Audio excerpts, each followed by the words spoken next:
आजच्या महत्त्वाच्या लक्षवेधी अशा 3 बातम्या। पहिली लक्षवेधी बातमी आहे राष्ट्रवादी संदर्भातील। अजित पवार यांच्याकडे असलेली खाती राष्ट्रवादीलाच मिळावी यासाठी राष्ट्रवादी काँग्रेस आग्रही असल्याची माहिती मिळते आणि यासाठी राष्ट्रवादी काँग्रेस पक्ष मुख्यमंत्र्यांना पत्र पाठवणार आहे आणि त्यामुळे अर्ध खात्यासाठी कुणाच्या नावाचा प्रस्ताव दिला जातो याकडे सर्वांचं लक्ष लागले। तर दुसरी महत्त्वाची लक्षवेधी बातमी आहे नगरसेवकांच्या अपहरणाची।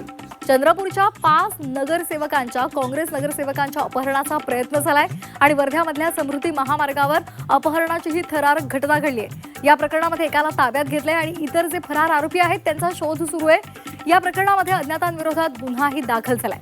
तर तिसरी महत्त्वाची आणि मोठी बातमी आहे लाडकी बहीण योजनेसंदर्भातील। केंद्रीय आर्थिक सर्वेक्षण अहवालामध्ये राज्य सरकारच्या लाडकी बहीण योजनेवर ताशेरे ओढले गेलेत।